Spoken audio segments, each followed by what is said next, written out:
Dear student, आज का आपका टॉपिक है अधिवक्ता के न्यायालय के प्रति कर्तव्य। तो इसके बारे में अधिवक्ता अधिनियम 1961 की धारा 49 के तहत और बीसीआई रूल्स 1976 के चैप्टर 2 के खंड 1 के रूल 1 से लेकर 10 तक में बताया गया है। पहला कर्तव्य है इसका अधिवक्ता का न्यायालय के समक्ष गर्मापूर्ण आचरण करने का कर्तव्य।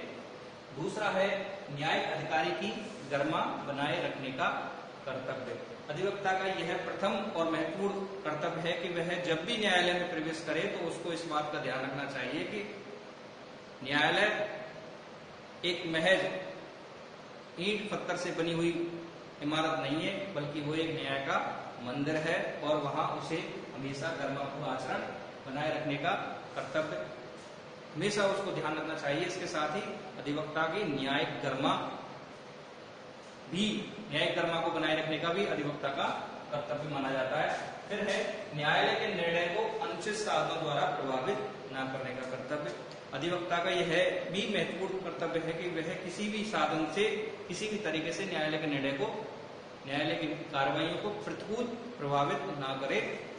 और अगला कर्तव्य है अपने मुवक्किल को भी अनुचित कार्य करने से रोके। अनुचित कार्य मीन्स अधिवक्ता का मुवक्किल अगर दूसरे विरोधी पक्षकार के गवाहों को धमका तो नहीं रहा है, तो इस बात का भी उसको ध्यान रखना चाहिए। फिर अगला है कि जब भी अधिवक्ता न्यायालय के समक्ष पहुंचे तो वो ये देखे कि वो अपनी निर्धारित पोशाक में हो, काला कोट, सफेद कमीज, काला पैंट धारियों वाला, इसके साथ ही बैंड, जो यह सुनिश्चित कर दे कि वो एक अधिवक्ता के रूप में उपस्थित हुआ है। फिर है अगला आर्थिक रूप से हितबद्ध मामलों में भी उसको पैरवी नहीं करनी चाहिए, क्योंकि ये कहीं ना कहीं नैसर्गिक न्याय के सिद्धांत का वायलेशन करता है। फिर है अगला न्यायालय के पीठासीन अधिकारी के रिश्तेदार होने पर वहां प्रैक्टिस ना करने का कर्तव्य। और फिर है ऐसी संस्थाओं की पैरवी ना करने का कर्तव्य जिसकी कार्यकारिणी में वह सदस्य है।